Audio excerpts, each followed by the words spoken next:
Welcome to Dodgers Dogs. As part of the Dodgers Daily Network, Casey Porter here, and as you can see, we have a full crowd tonight. We are going to have just a knockdown, drag-out, awesome show.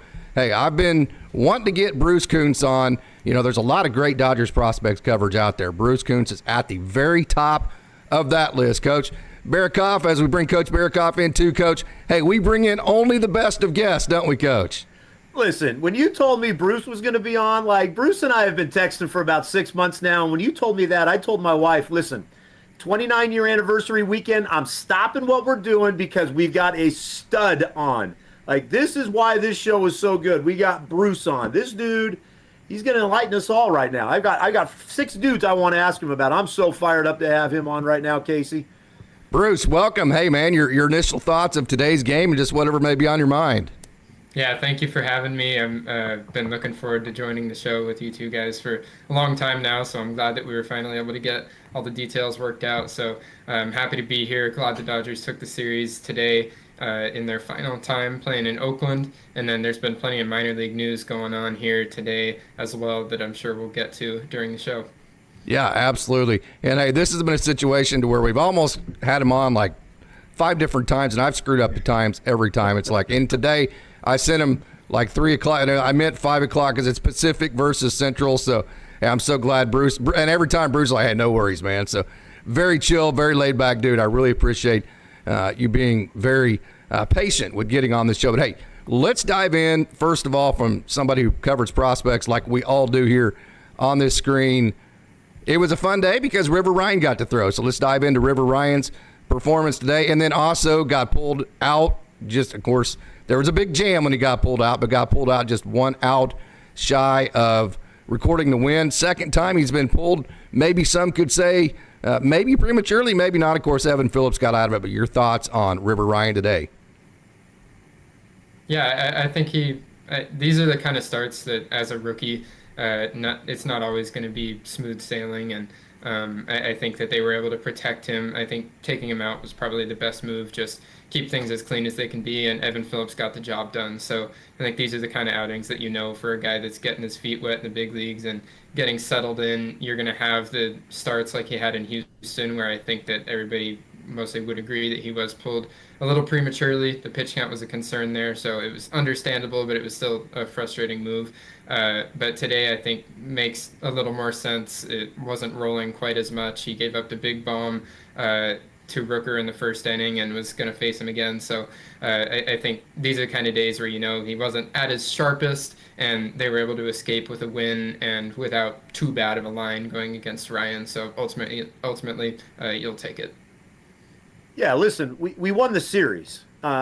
A's don't draw anybody, and what do they draw? 35,000 or so the last few nights? Yeah, no kidding. River Ryan, I always, Casey and you and I talk about this a lot about Gavin Stone. River looked like he belonged out there today. He worked himself out of jams. Roberts showed us today that this bullpen is going to be really good. I mean, you got Evan Phillips coming in a big-time situation with the bases loaded. I like that. Blake Trinan looked good. You still have Brazier looking good down here with us in Oklahoma City. You got Brusdar coming back. River looked solid. He looked really good. I love his confidence out there, and I was pleased with it. I think Roberts made the right move with the bases loaded, getting him out of that jam, and it worked out. We won the series today, which we haven't done for a while, so that was good to see. First time we won back-to-back road games since I think it was mid-June, something like that, so it has been a minute. This has been a stretch that's been trying for Dodgers fans. But, hey, before we move on to more of the game today, Bruce, I know you've had breaking news after breaking news after breaking news today. Go ahead and cover that. Yeah, so Dalton Rushing, who is arguably the top prospect in the system by many accounts, moving on up to AAA, got the news earlier today from a source that after his 2-home run game for Tulsa today, he's homered 7 times in their last 11 games down there. So he's been red hot and earns himself a promotion to AAA. The thing that is definitely worth noting about Rushing, he's played left field 4 times over this last month, and that's a position that he had never played before professionally or, to my knowledge, even as an amateur. So it's a brand new thing for Rushing, and where the Dodgers have had some struggles in the outfield throughout this season, it's something to, keep an eye on. I don't know for sure if it's them really planning to have him come up this year. I still think that might be a little bit more unlikely than, something to bank on, but it's definitely worth keeping an eye on. And as he heads to Oklahoma City, where they already have Hunter Fiducia and Diego Cartaya as catching options, they're going to have to get Rushing in the field somehow, and I expect a lot of those innings to come in left field. Yeah, I'll be honest. I love that this move is being made. I got to see him in person in Tulsa with my daughter. I've told my brother Jeff to buy his cards for a long time now. We've got Austin that's watched him down in his area. This is a big time move. Casey, you and I have talked about this quite a bit, that with all these trades and the Dodger fans, saying let's trade everything, we had always said Dalton Rushing, I just thought I saw him as untouchable. And this right here, seeing him come up to Oklahoma City makes me really, really happy. He's progressing really fast. He's a big-time prospect. My question for you, Bruce, is going to be, we've got Diego down here, okay. Hunter, yes, he's going to play left field, but that's now almost, 4 catchers, if my math is correct? And I'm not good at math. My wife did that for me in college. I hope no one hears that, but that's 4 catchers. And, with Will Smith being signed for a long time on a long contract with the Dodgers, what are your thoughts on seeing that? Yeah, I think all these guys, it's tough because they're all catchers. They can all play catcher, and it's not like any of them have to be moved off the position. I think Rushing is the guy that out of the 3 has the lowest, value defensively, just because he's had a longer trek to even get to the spot where he is now. And he's done a good job defensively progressing and getting to where it's definitely conceivable long term that he'll be a major league catcher. But that said, when there's so much talent above him in the organization, at least defensively, Cartaya's done a really good job, even over these last couple of years as his offense has struggled. He's done a good job progressing defensively, where he's a good defensive catcher now. Fiducia's best attribute is his defense behind the plate. So all 3 of those guys have to play. All 3 of them are the kind of prospect that you don't just have ride the bench, because they all need to progress and continue getting better to eventually impact a major league team. So I think we already saw Cartaya and Rushing started the year on the AA roster together and split the catching innings there. It's going to be a little bit more extreme now that it's going 3 directions, but I mean, even early in the year, it wasn't like it was only Cartaya and Rushing getting starts behind the plate. Once in a while, Yainer Fernandez would get one, or Griffin Lockwood Powell. So both these guys they're not used to playing every single day. So with Fiducia and Cartaya probably getting more innings than Rushing behind the dish would be my guess, and then Rushing getting a lot of innings in left field with once in a while getting a start behind the plate to stay fresh there. I think they can make it work, and ultimately it's about making sure all 3 of those guys gets at-bats more than anything. Yeah, a couple of notes for me. First of all, Dalton Rushing played with Henry Davis, who was the number 1 draft pick overall out of Louisville in 2021. So he knows how to split time with an elite player because he did that. Then he also did it with Diego Cartaya in AA Tulsa this year.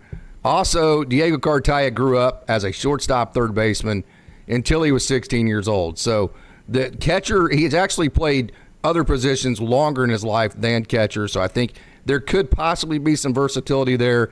And then when you talk about Hunter Fiducia, there really is no positional versatility for him. That's why he's still in AAA. I think if he could just play left field or first base or something, he would probably still be up right now. I've said that a couple of times. But I'll say this, Dodgers fans I don't think are thinking 4th-dimensionally enough. Remember, Shohei Ohtani is going to play the field next year. He is going to pitch next year, which is going to open up the DH position, at least for different spots. So if you can catch a game here or 2, play maybe a third base here or 2, a left field there here or 2, I think they can experiment with that with Dalton Rushing to see where he might fit in once Shohei Ohtani starts playing the field and is not just a DH. What do you think about that, Bruce? I would expect that next year Shohei will probably be DHing for himself most of the time when he pitches. So I don't think there's much of a future for Rushing at the designated hitter spot specifically. And that's been the case for a lot of these guys that the Dodgers have gotten rid of now with Miguel Vargas got traded at this deadline, Michael Busch. There just isn't really a future for anybody in the organization that doesn't have a defensive home. And that's not to say that that's who Dalton Rushing is. I think he's got plenty of athleticism to go out to left field and make that work once he's gotten enough reps out there. But with these 4 starts over this last month having been the only times that he's played that position as a pro, and potentially even longer than that, I think that I would be a little bit cautious with the idea of calling him up to play that position this year. Right, sure. There's also the factor that they wouldn't be able to have him play that position in Oklahoma City for 2 months and then call him up. If they want him to be postseason eligible to be called up, then he would have to be called up by August 31st. So that leaves you in less than a month to, if that's something the Dodgers are truly considering, just throw him as many left field innings as possible. Right. And really just see what happens and see if that is really something that can be considered once you get into late August. Dive into Edgardo Enriquez. I've said my 2 most untouchable prospects in the entire system. I've been saying it all year. Have been Edgardo Enriquez and Dalton Rushing. I've had a chance to see those 2 pitch to each other. Bruce, dive into Edgardo. Ooh, he's nasty. Like, Ooh. Not only on a minor league scale, not only on the Dodgers system scale, but on a baseball worldwide scale. There aren't many guys that have stuff as good as Edgardo Enriquez. His fastball ran up to 104 miles an hour today, touched that 104 mark, which is just unthinkable. And the thing with him, too, that's so incredible is it's not like he just pulls a 104 or 103 once in a while. He sits 101. Yes. He hit 103 multiple times a day, plus the 104. He just gets up there and throws bullets every single time he's on the mound. And it's the kind of stuff that you can easily imagine him being a back-end bullpen closer kind of guy for a long time if he stays healthy. He's got that fastball, and he's also got a slider that sits right around 90 miles an hour, gets into the mid-90s sometimes as well when he throws it more like a cutter. So the stuff is ridiculous. He's a whiff machine. The command hasn't been totally great all the time, and I think that comes naturally with a guy who's coming off an injury and throws that hard. But that's something that you can expect will get better and better. And with the Dodgers seemingly having chosen the relief path for him, which I think is the right move, that command only needs to get refined so much until he'll be able to play in the major leagues and be a contributor for a long time. Coach, I know you like Edgardo. Dude's a stud, man. Let's say what it is. And you've got to think, we don't know what's going on behind closed doors, Bruce, Casey, but Dalton and this dude had to be the names that were being brought up quite a bit. And I'd like to think the Dodgers protected these 2 guys. I'm not going to get into all this analyst that Bruce did, and Casey, you guys get into this like deep dive on these guys. What I see is a stud. The dude throws gas. The dude is ready for us. He's like that dude we've been needing. He's like the Kenley Jensen, this Gagne guy that I just keep I'm just waiting for this guy to get up to the big club. And I've got to think, as an uneducated dude, Dalton Rushing and this guy were protected, and those names had to have been brought up in trade deadlines with the trades, and that might have been some reason why we didn't get so-and-so. But I like him, Bruce, and you and Casey have talked deeply about him. I love the dude. I love what the guy's throwing 104. 104 is nasty, scary stuff, and I like that we have that. So I'm excited to see him in person. Really am. Yeah, so you would have given Pippen the last shot, not Kukoc, right? Yeah, I don't know. Casey, you were all over me about Kike today, so I don't know. You're on my case a little bit. I don't know what to tell you. That's funny. Okay, let's move back to today's game. The bullpen was simply fantastic. Of course, the Dodgers added Michael Kopech at the trade deadline, Bruce. So where are you at with this Dodgers bullpen right now? I feel okay with it. I think that even over this last month or so where it has been very ugly at times, I think that I've kept the light at the end of the tunnel knowing that it was going to get back to the talent that they have down there. It was not going to continue to struggle forever. I think a big impact has just been the struggling of the starting pitching and how much workload has fallen to the bullpen over this last month. I don't think there's any relief corps in baseball that would have been able to make it through this stretch without some, bumps in the road with how much they've been asked to do. Kopech, I want to say specifically, we knew the stuff was good with Chicago. That was never the problem. He already threw hard, all of that, and he just struggled to throw strikes sometimes. But just since getting over to the Dodgers, just in these two appearances, his stuff went from great to even better, with not only the velocity is up a little bit, the numbers of the induced vertical break, all that stuff on the fastball, the tail that it has is just ridiculous, where I think it's been really impressive seeing him throw these first couple times, and if he continues to go out there and shove that fastball like he has these first 2 appearances, I expect him to get late inning relief choices in the playoffs. It's that good. Bruce, it's amazing what being on a first-place team that has a chance to win a World Series will do to your numbers. Because when we were involved in getting this trade, I looked at his numbers. His whip wasn't good. He didn't look like what everybody was talking about. Yes, I have seen him pitch, and he's a dynamic pitcher. But it's amazing what confidence gives you, and what all of a sudden when you get put into a pennant race, what you can do with some electric stuff. And he is really good these last 2 games. He is nasty, as baseball world people say. And it is great to see, because we need a little bit of that. I've been looking for a guy like this for a while that comes in with an edge. Yeah. And that's been my biggest complaint about the Dodgers. I'm probably the most calm Dodger fan that there is, but I have been asking just have some fight, and Kopech gives us fight. He looks like a nasty dude up there. Like he's going to throw at your head if things aren't going well. And that's what I like to see. But all those numbers are great. But what I like to see is the dude is confident because he's on a first-place team, and he knows he's playing for something now, not playing to win 30 games with the last team he was on. Yeah.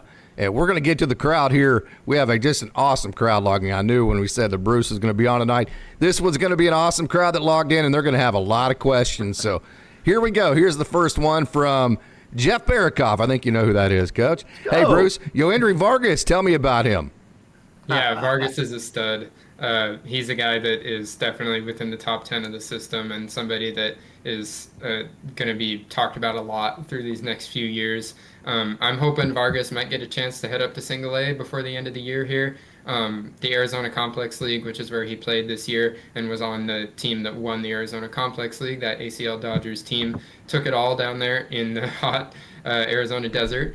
But Vargas did a great job down there again, backed up his performance that he had down in the Dominican Summer League last year. And because that ACL season was moved up a month, the whole schedule was moved up a month compared to where it's been in the past, their year is already over. So at this point, the Dodgers, they can choose whether it's Vargas, Eduardo Quintero, or anybody else from that ACL team. They can bump them up to Single A and still have a couple months of development that they could get out of those guys. I'm hoping to see that happen for Vargas, and even if it doesn't, this guy has a super bright future, and I'm excited to see him progress. Coach, I know you love Vargas. Dude, I've got the man crush of all man crushes on that dude. That dude, like, I wish we could bump ahead 4 years from now or 3 years and see what's going to happen with this guy. Again, prospects are prospects, and you never know, but there is something special about that guy. And I tell everybody and anybody, anytime you guys text or tweet about him, I'm always retweeting it, and I just think he's a stud, and I'm so glad he's in our system. So, yeah, I'm glad my brother led with that question. You can see where the Barakoffs are thinking. I've been telling him to buy that dude's card forever. Yeah. So. Yeah, we do have a question. Who are going to be the 3 starters? It's going to be Glass now, and then Kershaw and Stone. Those will be the 3 starters against Philadelphia starting tomorrow night. Okay, so you talked about Michael Kopech, and that brings us to our next topic, Bruce. The trade deadline. A lot of people feel like the Dodgers won the trade deadline. Dive in. I totally agree there. I think the Flaherty deal was the best value that any team got at the trade deadline. The 2 guys they sent back are valuable players in their own right. Tyrone Lorenzo goes back to Detroit, and he's got raw power as good as anyone in minor league baseball. So he was tough to lose. And then Trey Sweeney, shortstop prospect they got from New York this past offseason, heads over. But I think ultimately when you get back Jack Flaherty, a guy who has reestablished himself as an ace-level pitcher in baseball this year, you can definitely stomach that price. And I think the Dodgers did a good job there, getting a kind of top of the market kind of talent. And then they filled out the team in a lot of other ways too. I really liked the Edman and Kopech trade that they did. And I think overall the team just got a lot better. They didn't get one of those really, really big tickets that I think people were hoping for, Skubal, Robert, Crochet, but those guys didn't even get moved, and it seems like they might not have been all that available in the first place. So I think with those details considered, the Dodgers did just about as good as they could have. Yeah, and I'll add on that. You think Flattery, boy, when he walked out on that mound, one, he was excited to be a Dodger. He's a hometown guy, but there was a lot of pressure on that dude because a lot of people were wanting to see what he was going to bring to the table. And I think he performed really well for us. He got out of a lot of jams. He looked good. he got over 100 pitches, correct? I mean, I might be, off a little bit on that, but he looked good. There was a lot of pressure on that dude, and I liked seeing him perform under pressure because a lot of people were looking at that trade to say, is he going to be the old guy or is he going to be what we're currently seeing? And I was happy to see him perform really well. I love that. I love that we got him, and Kopech is a stud. I'm on the fence and Kiermaier thing, but I like seeing that we got a good starting pitcher that's going to give us good innings.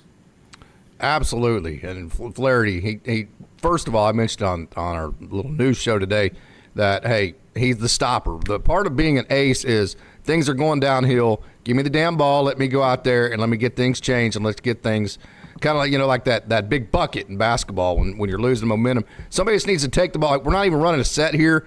Just go take the ball and go score a bucket and get things just going back our way. That's what an ace does. And then they need to be able to perform in the clutch. I think he definitely showed that. So Flaherty, Kopech, Edman, a great trade deadline. I don't think there's any doubt about that. Let's move to our next topic, and this is one, Bruce, that you're absolutely all over. You're probably still trying to catch up on sleep. I love those cards that you made. I know you were in the broadcasting business there at UC Riverside, and you have some buddies that have all of the underlying metrics that they did cards with. Those cards that show their extension and all that with all the different pitches, those were very, very, very valuable. I used them quite a bit.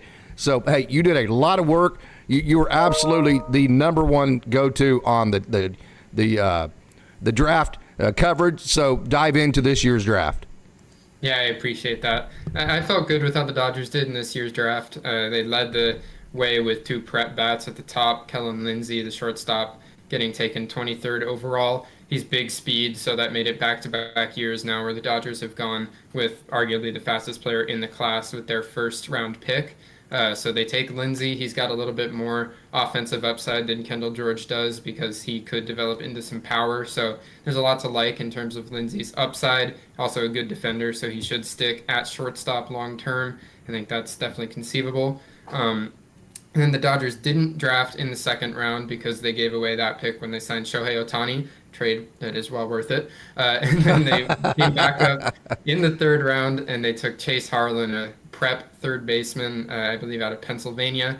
He's got good power for a guy who just turned 18. A lot of raw power there to dream on as he gets older and continues to fill out. Yeah. So Harlan, big, powerful guy. And I liked those 2 picks at the top. Then through the rest of the draft, the Dodgers really filled in with a lot of college talent, plenty of college arms in this year's draft. Guys that have maybe 1 or 2 pitches that really stand out in their arsenal. And I'm sure the Dodgers will give many of them a chance to start. But I think a lot of those guys that I saw, it looks like the kind of profiles where if they start and things aren't going the best, they can pretty easily slot into relief roles and let that 1 or 2 pitches that they have really carry them and be contributors and move up through the system anyway, even if starting doesn't work out. So overall, I like the class. They signed 15 of their 18 draftees, and I think that they did a solid job. Yeah, they didn't. They didn't get Wright, who went to Georgia. Man, that was a disappointing one because he's a good player. Coach, what do you think about the draft? I thought the draft was great. It's anytime the Dodgers draft, you've got to feel really good as a Dodger fan because we've had such great drafts in the past. We don't get great draft positional, like where we're drafting from, and we always seem to come up with gems. The question I had for you, Bruce, is with that being said, who is a guy that you look at as a sleeper of this draft class?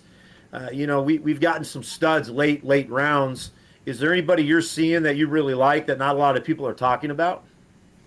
I'll give you 2. I believe it was in the 7th round they took a prep outfielder, Brendan Tunick, who seems like a guy who has a lot of tools and similar to other draftees the Dodgers have taken in the past as a guy who maybe wasn't right at the top of classes, but really has a lot of tools to dream on. And once he gets into the Dodgers system, definitely could be a guy who explodes onto the scene. Jerron Elkins was a guy who was drafted last year who has similar kind of traits to that, where I would watch him as a guy who, as he gets older, could really become an all-around nice ball player. Another guy that I would like to mention, Long Beach State relief pitcher Mike Villani, taken 13th round. Villani was the Dirtbags closer this year. I broadcasted a lot of Dirtbags games as a Long Beach State student. Yeah, he's sinker slider, and even though he's only a relief prospect moving forward, I think there's a lot of tools to like there. And the Dodgers don't draft relief only guys very often, so for them to take Villani at that spot tells you that they really like what he has to offer and think that he could probably move through the system pretty fast as a guy who is going to go out short stint relief pretty much only and just see if he can fast track through the system and become a major league reliever. Yeah, absolutely. I think I misspoke earlier when I said right. I meant Eric Parker. Eric Parker was a young man out of Georgia that was committed to Georgia. And hey, I mentioned a couple different times that it used to be like you only had to worry about like maybe the first couple of rounds as far as the money goes, as far as whether they're going to sign or not. But now with the NIL money in the SEC and then sometimes even in the Big 12 and ACC, you get those draft picks that are lower down and they're going to, I mean, like a player in Georgia that's just an average player is getting a couple $100,000 in NIL money now. It is that significant. So the pros are going to have a difficult time getting the guys like Eric Parker to campus. I'll tell you a couple of sleepers for me, and I would like to get your opinions on this. The number one sleeper for me is Cody Morrison. I know him pretty well because he was coming to OU, and he's just one of those. I'll tell you who he reminds me of, and I got to see him all the way back at PCO here in Oklahoma City, Putnam City original coach. You know Jim Drummond and that program over there very well. Then I got to see him at Oklahoma State, and then I got to see him in the Dodgers uniform. He just reminds me of Andrew Heaney, the way that he kind of slings the ball across his body, the way that he's just – I mean, I'm telling you, when Andrew Heaney got to Oklahoma State, he weighed like 170 pounds. I mean, he was just a string bean, and he just kept growing and kept growing. And then I absolutely love Elijah Hainline. I think this guy is just going to be – he reminds me of the draft version of Tommy Edman, just a guy that just seems like he's a Dodger the way that he plays. Yeah, Hainline, I liked that pick for sure as late as they got him. I think he's got a good future for in the infield. I liked that pick. Morris as well was one of a couple JUCO guys that they took, and Will Gagnon is another guy that I definitely would mention as a sleeper. I wasn't sure if he was going to be signable because he had a strong commitment to UCLA, and he wound up signing without even taking up any extra bonus money. So I thought that was a win for the Dodgers. I like Gagnon a lot, and I have talked to some people who were going to recruit him out of JUCO, and it sounds like if he adds a slider, which I'm sure the Dodgers will do, then he could really take off. So the Dodgers did well in the depth of this class, picking up some arms that definitely have some high ceilings, and I think that supplements the prep bats up top. Parker, I think that they drafted in the 15th round. It could have been more of an insurance policy for if one of those top two prep bats didn't sign, then they could shift the money over there. But they got the two guys they wanted, so I think that they're okay with that. Hunter Elliott, the 20th round pick. It was unfortunate to see that he didn't sign. It's another guy that went straight back to the SEC, was recovering from Tommy John, and has a lot of tools to like there, but he heads back to school. Overall, though, I like the class. Those guys we just mentioned definitely have futures that I'll be definitely watching closely. One last guy that I would really like to mention that I really, really like, and he actually got to play with Dalton Rushing at Louisville, transferred eventually to Loyola Marymount, and he's 6'7", so people are initially, just immediately they're going to think Nick Frasso, right? Seamus Barrett. But I really feel like Seamus Barrett, and he has a unique pitch. He has a split finger. He's 6'7". I just think there's projectability in that frame, and where he got drafted, he just feels like one of those just real steals for the Dodgers. Yeah, in that back end of the first 10 rounds, that's where you've got teams wind up taking some of those guys who signed for pretty low bonuses. Barrett was one of those. And I think that when you look at those players, the college seniors, Barrett was one of the best guys that got drafted in that kind of area. I like a lot of what I saw in his pitch data. And, obviously, like you said, standing 6'7", there's a lot of projectability there. And, he's definitely a guy I think they did well taking in that spot where sometimes you're handcuffed a little bit because the bonus money is running out and you have to take somebody who's going to sign for nothing. But I think they did really well there. And I believe that Barrett only wound up signing for $5,000. Yeah. It might have been $2,500, somewhere in that range. That is basically nothing. So to get a guy in that spot that didn't impact the bonus pool at all was definitely a win. Coach, you have any thoughts on the draft before we move to the ACL team? Well, listen, Bruce. My mom taught at Cal State Fullerton, so it's tough to hear about the dirtbags, man. But it's all good. I know that's California. You guys know that rivalry, but no, all these guys you've mentioned are great. Like I can't go into depth on like you guys can, but I trust that the Dodgers. I've read bits and pieces here about the draft. I like what the Dodgers do. They make sense with what they do. They draft according to what the Dodgers need, what they fit for our organization. And no, I'm excited. I'm excited about anybody we draft. There's going to be that one guy that we're not talking about that's going to explode onto the scene, James Outman type of guy. And that's kind of where I was asking you. And you guys gave some great things for our viewers out there of some sleepers. It's easy to talk about the first and second round guys or the first and third round guys. But as fans out there, we want to know about the 15th, 17th rounders. And especially, Casey, with D1 baseball, and Bruce, you know this, with them possibly changing the scholarships and giving them more scholarships, I think it's going to be more difficult for teams to draft these, to get some of these prep guys to make these decisions. And the NIL money is, it's better than $5,000. You know what I'm saying? Yeah, it is. So I think it's going to be interesting the next few years with the draft coming up.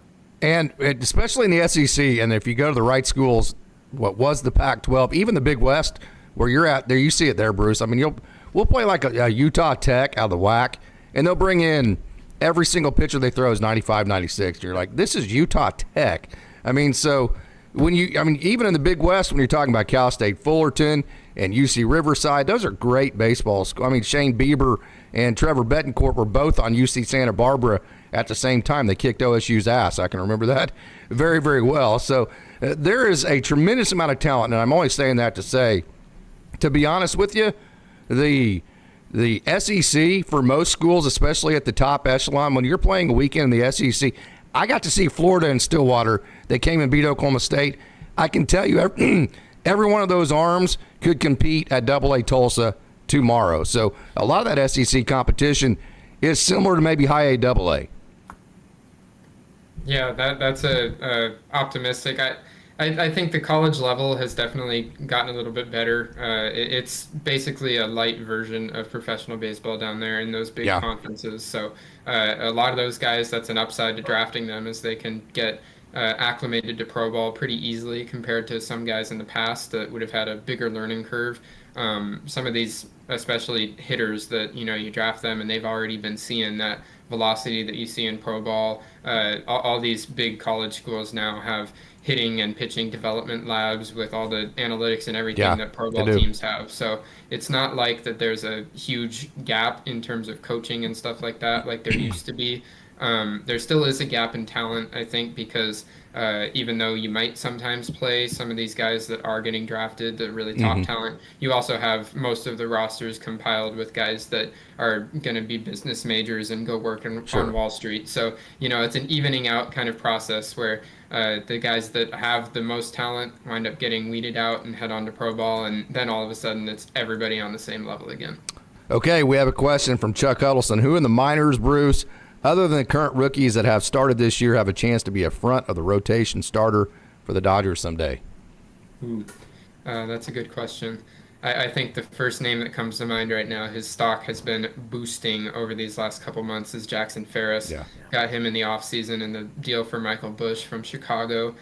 He had a tiny bit of a slower start in high A to begin the year, but I think a lot of people forget how hard it is to play in Great Lakes in April, where the weather is freezing and it's just brutal conditions for everybody. So I always take those stats with a grain of salt to begin the year in high A. And since the weather warmed up and he got settled into his new system and everything, Ferris has been lights out. And he's definitely shown the stuff, the ability to adjust, and all the things that you need to become a frontline starter. So I think that right now, if you're talking about guys that haven't debuted, obviously that excludes the River Ryans, Robleskis, those guys. I think Ferris is the best pitching prospect in the system that's yet to reach the majors.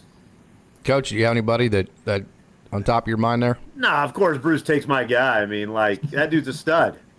I mean, everything I see on this kid is that it's just progressing up and up, and he's the one name. I have no other name to give other than that guy. Bruce, you were spot on. I think he's the guy to keep an eye on. I love that guy. I think he fits what we need as a Dodger fan base. he's just, every time he goes out, he's getting better. He threw what, 8-inning no-hitter the other night? Am I correct in saying that? Mm-hmm. Yeah, I think it was pretty dominant. So I'm excited about him. That's the one name I keep hearing and following. Yeah, let me give you a couple of names that aren't quite as refined as Jackson Ferris right now. One guy in Peyton Martin, who is taken out of high school. Let's not forget he's still very young because he was taken out of high school. He can touch 98.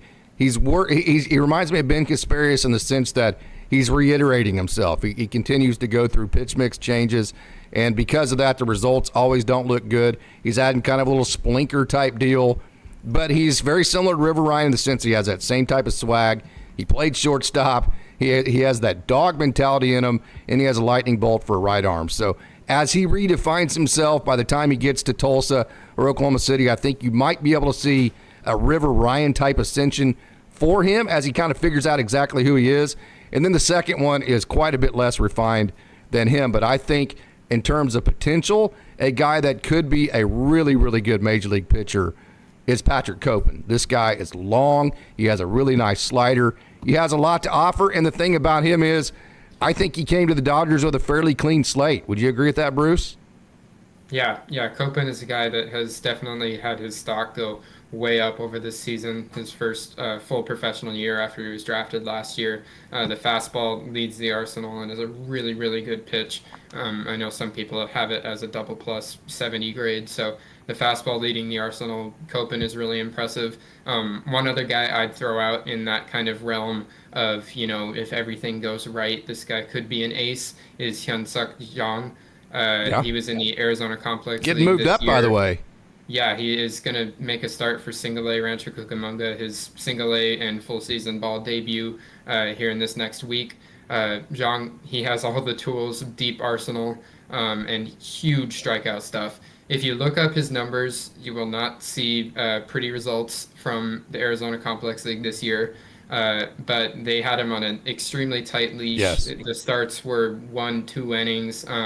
And I think that the strikeout numbers, he struck out something like 80-something batters and 40-something innings. It's something in that territory, or double the strikeouts to the innings pitched. And I think that speaks in itself to the kind of stuff that he has.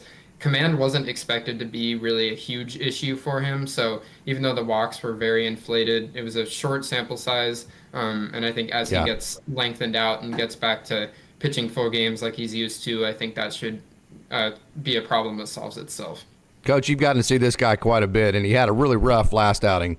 And so, I mean, that last outing, like I said, I mean, no sugarcoating that, but he's a guy that's reiterated himself over and over and over, and he's always been a guy that's always had great off-speed stuff. The fastball's lagged behind. It's now sitting somewhere around 96, touching 98. Ben Casparius, for almost all of this year, has been a tremendous pitcher, Coach. You have seen him many times in Oklahoma City. Yeah, and I'll tell you, I just pitch clocked him in the last homestand, and he was outstanding. Yes. He looked really, really good, and he had some pop. I really liked him. I'm not obviously a scout or anything, but sitting there as a pitch clock guy, you are very tuned in to what's going on, and I really was pleasantly happy with what I saw. And he's another name, I think. Let's hope he continues to build upon that and keeps going. But I really like him. I enjoy doing the pitch clock with him. I don't know what that means out there, fans, but I enjoy doing the pitch clock. So he looked good in his last outing here at the last homestand for Oklahoma City. Bruce, what do you think about Ben, the big Ben? Yeah, Casparius, he follows the trend of a lot of these guys that we've already talked about, River Ryan, Peyton Martin, guys that used to be two-way players, and the Dodgers took and said, we're going to get you on the mound, and that's where the athleticism serves them. Chris Campos is another guy in that group, and he's had a good year this year. Glad you brought him up. Good job. Yeah, but Casparius, the 3,000-plus RPM slider, sweeper kind of pitch that is the best in his arsenal and one of the better sweepers in all of minor league baseball. So he has that carry the arsenal. The fastball has struggled at times as he's worked his way through the minor leagues, but has continued to get better and better to the point now that it is a reliable pitch, sits mid-90s, and when he's able to throw that and just have it be good enough to let the slider play to the best of its ability, he can be really good. And he's a guy that I target for sure because not only if he can stick as a starter, he can be valuable there. I think he's got a mid-rotation kind of ceiling. And then if he winds up having to shift to the bullpen or swingman kind of role, then he could go in that role and just throw the slider basically over and over and be really good in that kind of a spot too. So this guy has a wide variety of outcomes where he could be an impactful major leaguer. Two more names that Dodgers fans really need to know about, Bruce, and you'll know a lot about these guys. The 2021 Dodgers Minor League Pitcher of the Year, Yunil Choi. He fought injury. He didn't pitch for almost a year and a half. He's been bouncing back between AA and AAA. The results are back and forth. It's been a humbling experience for him. I got the chance to talk to him the other day, so he's kind of working through some issues at this point. And then another guy who he's not going to get let off the leash this year because he's coming off of Tommy John, just like Edgardo Enriquez. But the nasty slider, he's 6'7". He was touching 97 in his last outing. Carlos Duran. Those are two guys that have been at the top of the Dodgers prospects list in the past until they had injuries. They're both healthy, and they both still have that same potential. Yeah, Yunil Choi, he has been one of the unsung heroes of the system this year, not just in terms of results or anything like that, but the way that he's been shuttled back and forth between AA and AAA, back and forth over and over just to fill starts when they're needed. He's been valuable to the organization just in doing that, and that's a really, really tough thing to do for a player. So I think that it's impossible to say that hasn't had any impact on the results, because that's just a difficult thing to do, to be around a different locker room all the time and flipping back and forth, different level, different competition, all that, and two leagues that are both hitter-friendly leagues as well, in the Texas League and the PCL. But Choi, I think, has made progress this year. He's working through things where some starts are a lot uglier than others, but I think that he's got the ability that if he can put it all together, he can be a guy who is a number 5 kind of starter and can fill innings for a major league team, and he's shown that this year when he's at his best. Yeah, Coach, do you have any? Have you seen Choi pitch yet? Have you done pitch clock for him? I pitch clocked him, man. It's funny. People don't like Oklahoma City is struggling in the sense that there's been so much injuries with the Los Angeles club that everybody's bouncing back and forth, and Oklahoma City's not getting a solid rotation like they have in the past. And I think I did a couple innings of him. He looked good, but Bruce, you're right. I mean, it's hard going back and forth from Tulsa to Oklahoma City, not knowing where you're going to be, jumping on a new mound, jumping in a whole new club. I mean, that's tough. And I like what I saw, but there's just been so much inconsistency with the Oklahoma City staff that it's like all this mix and match, and we've got these guys on rehab assignments, and that's a tough thing for. Yeah, I think our AAA manager's done a great job, Travis. With that, but he looks good. I like him. I totally agree with the things you're saying. Yeah, absolutely. Okay, so we have a question here. Do you think there's any chance that Enriquez and Rushing see the cup of coffee this year? Yeah, I think that's the question right now. The promotion happening right now, I think, signals that door is not closed. Yeah, I wouldn't right. say Good that way it to put means it. the door. I wouldn't say that it means the door is open either, though.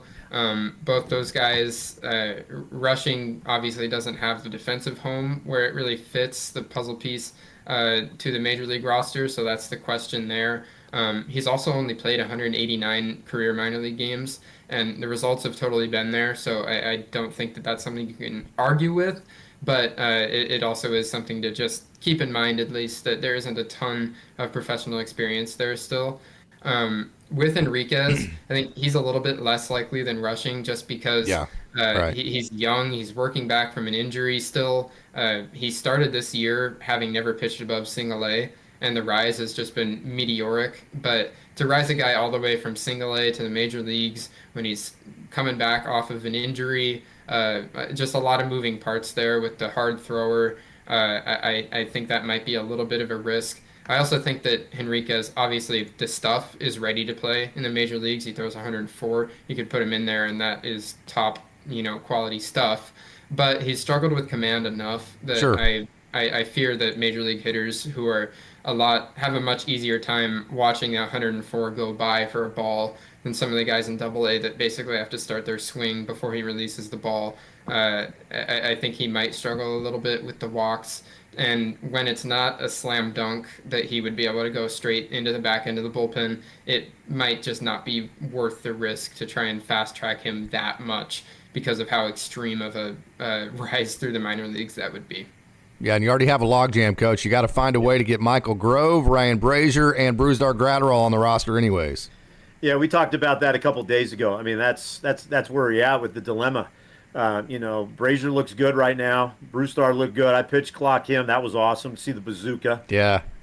Grove looked good yesterday, I guess. He had 3 up, 3 down or something, or pitched to one batter, whatever it was.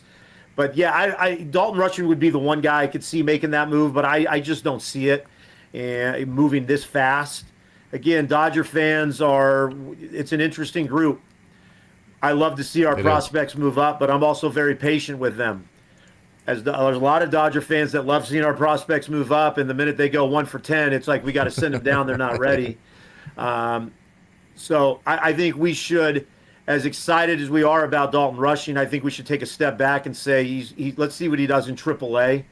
But you know me. If we want to move him up, I'm all for it. I think the dude's a stud. I think he's going to be a future Dodger for a long time. But I just don't see the bullpen. I don't see anybody moving up other than the Brazier, Graterol, Grove. There's too much of a logjam there right now. Dalton Rushing, to me, is the most logical choice, if that's even a logical choice at this point. And then I think behind that would be like a Jesse Hahn, somebody like that who's been a closer before at the major league level and has come back off injury and is with the Dodgers. So there's a long ways to go for a young guy.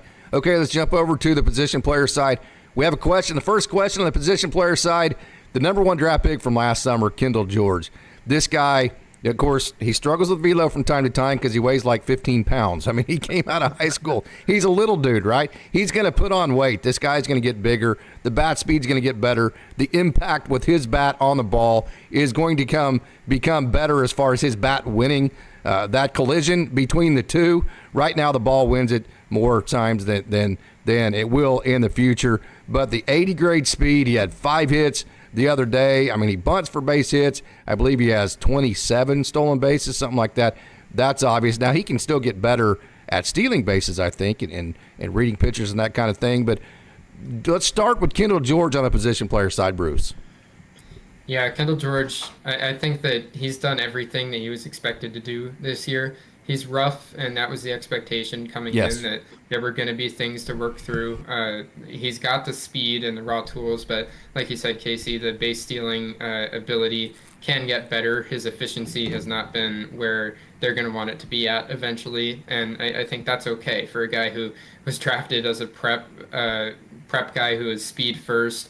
Every time he reaches first base, the pitcher and the catcher are both highest of high alert. Yeah, right. And I think that has had some kind of an effect there. But as he gets older, continues to improve on the bases, that'll just get better and better. And then at the plate, the expectation was never that he was really ever going to hit for power. I don't think that that's something that's in the cards for him. What does he have, one home run this year? Yeah, he hit his first professional home run the other day. I expected his first professional home run to be an inside the Parker, but he was able to clear the fence once, and I don't think that should be something that anyone banks on for him, really much of anything in terms of home runs. If he were able to get to a 5 home run pace annually eventually, that would be great, because that's not why he is a professional. Like you said, he drops bunt base hits. And one thing with him that I think is very impressive, especially for his age, is his plate discipline. For a guy who does not hit for power, it's pretty rare to see him walk as often as Kendall George does. And that's mostly because pitchers aren't afraid to throw strikes to him if they know that he's not going to hit it over the fence.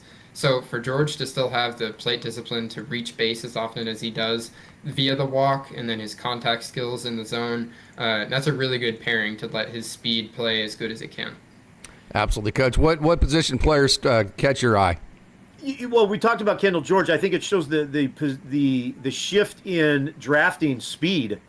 Speed is playing now with the new rule changes in that. I wanted to talk about Emil Morales. I want to know more about him. He's always been on my list of guys I've been following. Who's this guy, Cameron Decker? Did I get the name correct on that? 10 RBIs yesterday. So those are 2 guys that I have noticed that I have kind of been following. And Bruce, I would love to hear you talk more about Emil Morales. I talked about him maybe 2-3 weeks ago with Austin on one of the shows. Emil Morales is the guy that catches my eye right now. Yeah, Morales is where you had Joandry Vargas and Eduardo Quintero last year as the leaders of the DSL crop. Emil Morales is definitely number one in that group coming out this year, a 17-year-old, and he's got all the tools. I would argue that right now he's probably even a little bit further ahead of where Joandry Vargas was last year. Morales is already very physical. He's built big and he's got the tools already as a 17-year-old. He hits for power. He's been really the best hitter in the Dominican Summer League this year, and he just has not had any bumps. It's been crazy. He's made it look easy. DSL All-Star, all the things. He's launching homers all the time, and those kind of numbers that he's put up are not common in the Dominican Summer League, where players are expected to be very rough around the edges, but Morales has not struck out a lot. He's walked a ton. He's hitting for power. He's playing shortstop while he's doing all of it. I think his defensive future is a little bit more murky than Joandry Vargas's. I'd give Vargas a slightly better chance to stick at shortstop than Morales, but both of them will be given the opportunity to stick up the middle. And Morales is definitely, the bat is the thing to be excited about, and I'm really excited for whenever he does make it stateside. Yeah, he's hitting 333 right now, 12 homers, 38 ribs. I mean, that's pretty good to me. So, I mean, I'm glad you talked about him because I've been following this dude. I mean, he's 6'3", 191 at age 17. Yeah. So, I mean, you got to think 6'3", 215 maybe is what he could probably get out, as he gets older. So that's cool to hear you say all those positive things because he keeps popping up on things that I'm following. So I love the guy. And again, if my brother's listening, buy his card ASAP. I don't know if they're out there, but get his card, autograph it, man. I'll tell you another thing about him. Talking to Manny Pimentel, who's the scouting director in the DR, he said he's very much so a leader. He is the guy that rounds everybody up, and he like the Dalton Rushing, man. He gets people, he gets the players around him. They have to perform the way that he wants them to, or he will let them know about it. So very much so a leader in Emil Morales. So my camera's going to probably look kind of messed up to you guys unless we're on a video. That's okay because I want you guys to see the video that I'm playing for the audience. So, Bruce, on the position player side, dive in where you want to go. I'll talk a little bit about Alex Freeland. He got the call to AAA as well today, alongside Rushing and Enriquez, according to Fabian Ardaya of The Athletic. Freeland heads up to AAA. This wasn't a move that I really expected to see. I think the writing was on the wall that Rushing and Enriquez might have been close to getting that promotion, but Freeland is a little bit more of a surprise to me. He isn't Rule 5 eligible this offseason. He isn't Rule 5 eligible until after next year. So I don't think that his debut is quite as close as those other two guys. And Rushing isn't Rule 5 eligible till 2025 either, but him being the top prospect in the system, that kind of becomes irrelevant. For a guy like Freeland, he plays good defense at shortstop. He made a couple really good plays for Tulsa today over there at shortstop. So I think he's got a future at the position. He might not be, the greatest shortstop defender of all time. He's not Ozzie Smith, but he does a good job at the spot and should be able to play it at the major league level. And then it's his bat that's really gone to the next level this year. He's hitting for power. He has really good plate discipline, and it's an all-around nice profile at the plate where he doesn't really have anything that he struggles in particularly. Strikes out some. He has in the past struck out too much. I'd say that. Yeah, the strikeouts are, if there's one thing that you were to choose, I think that's something that could become a problem eventually. But he's managed it well this year, and he's just torn the cover off the ball and hits pitchers from both sides of the plate as a switch hitter. So this is a guy who's really complete. I think the hope, obviously, is that he becomes an everyday shortstop eventually. But he's also a guy that I like as a prospect because even if he doesn't eventually wind up taking hold of an everyday role, he fits super well into a utility infield role where he can bounce around second base, shortstop, third base, and be a valuable player either way. I like the 27 stolen bases and the 31 last year. Sorry, Coach. No, he looks better in person than he does on film. Yeah. My daughter and I got to watch him play, and I was very excited to watch him, and he looks really good in person. He's got a great frame, good body, swings the bat well. It's pumped to see him. I get to see him on Tuesday working at the game, so I like him. You can see why he's rated so high. Bruce, where are we going next? Let's see. We've talked about Freeland. We've talked about Rushing. We mentioned Vargas and Emil Morales. I briefly mentioned Eduardo Quintero earlier in the show, so I guess I can talk about him a little bit more. It's Quintero and Vargas that are right at the top of that class that was in the DSL last year, was in the Arizona Complex League this year, and Quintero has really good contact skills, really good speed as well. He's a plus to double plus runner. I think Quintero is kind of, if you took Kendall George, gave him a little bit more power, gave him maybe a tiny bit less in terms of the contact skills, or right around comparable. And then he plays defense that is right on the level of Kendall George as well. So this guy is very similar to George, and maybe even a little bit more well-rounded with a little bit more power to dream on. So Quintero has definitely flown way up boards. He was signed last year as a catcher and wasn't one of the very top signees in the class, but ever since he arrived as a professional, they put him out in center field. He's got great speed, and he's just hit, and he's become one of the best prospects in the system pretty fast. I know he's going to be top 10 on my mid-season list that is going to be releasing here soon, and I've seen him top 10 on many of those other lists as well. This is a guy to watch through these next few years for sure. Bruce, let me ask you about a guy that is receiving a lot of attention from Dodgers fans that pay attention. That's Zaire Hope. Obviously got him in the Michael Busch trade with Jackson Ferris, and he was injured, just came off the injured list. I think he's played like 7 or 8 games back. Maybe it's more than that. Don't exactly quote me on that, but a dude that can hit tanks, man. I mean, he's a strong young man. Yeah, Zaire Hope is one of the higher ceiling kind of bats that are in the system right now. He tears the cover off the ball, and when he connects, even for being a teenager, he puts up some nutty exit velocities. Just in his single A time early in the year before he went on the injured list, he was putting up big exit velocities and showing some really impressive raw power. There are some concerns with how it'll translate into games as he gets into bigger sample sizes and plays a full season, just because there's some contact and bat to ball ability red flags there. But the ceiling here, if he can put the bat on the ball consistently and make good contact moving up through the system, there's a ton to like. He's a good runner too, so I think he's probably more suited for a corner outfield spot, but he should be good either in left or right. And yeah, there's a lot to like with Zaire Hope. Coach, you have any thoughts on Zaire before we move to Josue de Paula?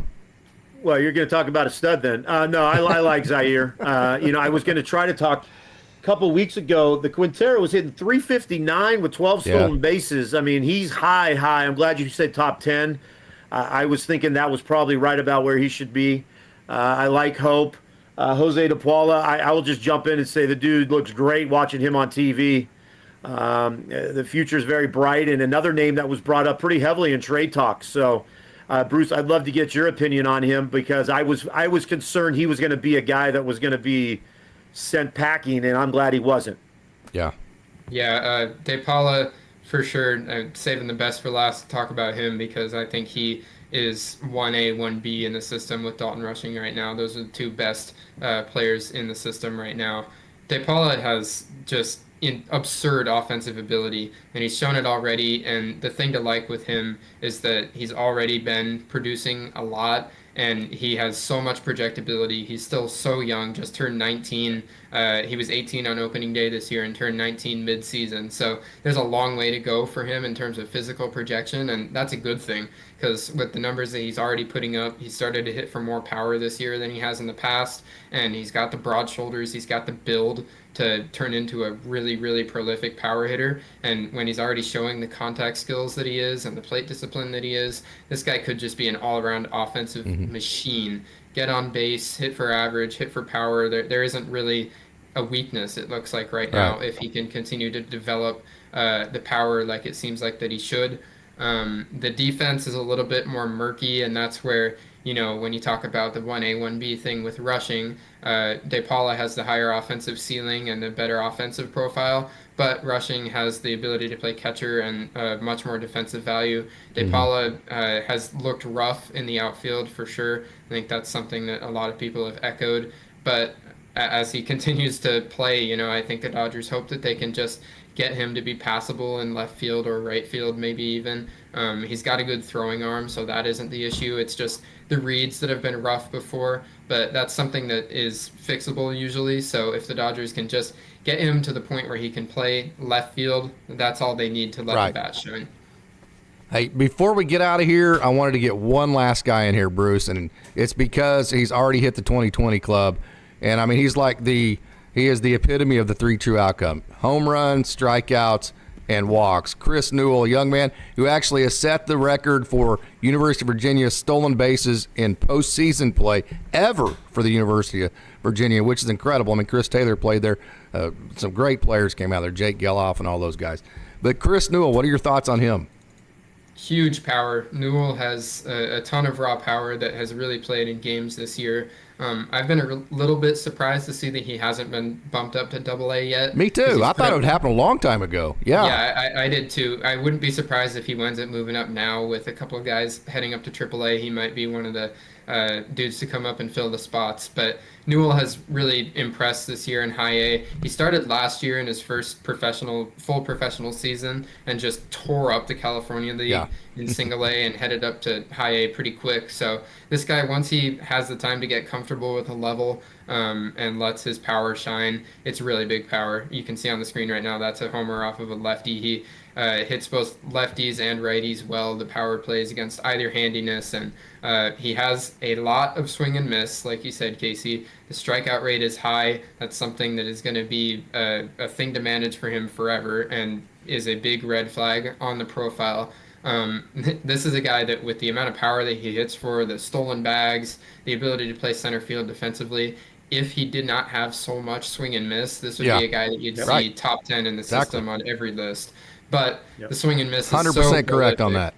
The swing and miss is so prolific that it definitely is a concern as he gets into the upper minor leagues. When that strikeout rate is already in the 33% range in high A, if that bumps up any higher than that, it's unsustainable. So that's going to be something to manage, but the raw power is there. The ability to play a good center field is there. The stolen bases are there. This guy does everything well except a whiff. So if he can figure out the whiff, he could be a top prospect. I'll tell you one guy, kind of a sleeper for me, and I'm not, he strikes out some, and his average isn't real big because I'm sure he's working on a few things.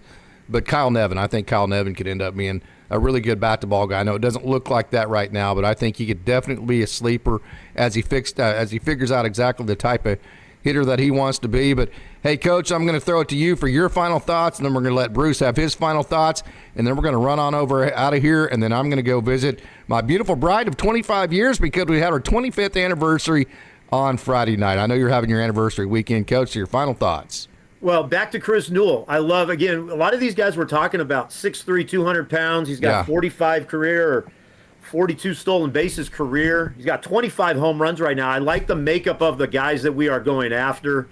Now, bottom line is, Bruce, you do such a great job in talking about our minor league system and our prospects. Dodger fans, we should be very excited about what we have. I think, again, I always like to say, let's please be patient with our guys when they do get the opportunity with the Dodgers. Be patient. And I think we have a great system. We're very lucky. We could be the Padres and unloading all these guys and being in the bottom half of the rankings. We're in the top 10 best minor league systems in baseball. We're very lucky to have that. We have depth at all positions. We've got great pitching depth. Because of our depth, we are able to sustain all these injuries that we've had with our pitching staff right now. These young guys are proving that our Dodgers have done a great job with the drafting. So, Bruce, man, we loved having you on. You're a stud. You're a California dude like me. So we appreciate it. You, dude, I don't care what anybody says. You're the best, brother. We do have one last question for you from the crowd, and I think it's a good one. It needs to be addressed. Any Rookie of the Year candidates? I mean, the Dodgers have had 1 million Rookies of the Year. Any candidates for that, you think, maybe, that's in the system now? That's moving forward into the future? Yep. Yeah, I mean, all the guys at the top, I wouldn't be surprised if River Ryan doesn't exceed rookie limits this year. He could do it next year. I think Dalton Rushing, whenever he makes it up, if he puts up huge offensive numbers. Josue De Paula, I think, is the easy choice there for sure, because if he continues the offensive projection and development as he is now, people throw around Yordan Alvarez a lot for him, which is an unnecessarily large ceiling and insane comp. But if you wind up with a light version of Yordan Alvarez, just because I don't want to ask any prospect to be Yordan Alvarez. Absolutely. Great point. he could be a very, very valuable offensive player. So with those offensive stats to dream upon, I'd say that he could be a Rookie of the Year winner a few years down the road still. Absolutely. Hey, one pitcher that we forgot because he's been injured since he got off to a great start is 6'7" Jared Karros. How can we forget that guy? Yes. He's pretty good, isn't he? Lots of pitchability to him. Yes, I was just going to say the same exact word before you said it. Pitchability is the thing with Karros. He's a nice change of pace from some of the guys in the system and across minor league baseball that struggle to find the zone and all the, it can be a draw watching some of these minor league games nowadays. But Karros gets up there, throws strikes, has the stuff to play, and was off to a really good start this year before he got hurt. So the hope is he can get healthy, and he's got a nice future potentially as a number 4 kind of starter and innings eater. Him and Peter Hubeck are like best friends. They both throw that spike curveball. Hubeck's had a great year. He's on a pitch count right now as they're kind of counting down his innings as the year goes. But there's another name, Peter Hubeck. We won't be able to get into him. But, hey, this has been just a fantastic show. What a great honor it is to get to finally talk to you, Bruce. I know we've communicated back and forth and tried to set this up many different times. I certainly hope this is not the last time you come on Dodgers Dogs as part of the Dodgers Daily Network because, first of all, I think both of our missions are pretty pure. We just want Dodgers fans to see what these young guys have to go through to become major leaguers. So maybe by the time you get there, you might be a little bit more patient with them because you know what they've gotten through to get there. And so the good work has been done by Bruce Kuntz, and we continue to try to do it here with Coach Barakoff, and Austin Brubaker does a great job as well. So, hey, tell everybody, Bruce, where they can find you. I think everybody that's watching right now knows, but let's do it anyways. Thank you so much, Casey. Thank you for having me on today. Mark, also, it's been a joy talking to you two guys. You can find me on Twitter. bnicholas7 is my handle. That's pretty much where all my content goes. You can also find me on Substack, bnicholas.substack.com. Nicholas spelled like the golfer Jack Nicklaus. My Substack is where I post everything. I'll post this. I post all my articles there. So just a one-stop shop to find all my content. Once again, appreciate you guys for having me on today. This was a fun time, and yeah, I'd definitely love to do it again sometime in the future. Absolutely. Coach, thank you so much for joining. Bruce, thank you so much for joining. And I want to thank all of you Dodgers dogs out there for joining tonight. It has been just an awesome show. And so until next time, I want to say go Dodgers. It's a great day to be a Dodger.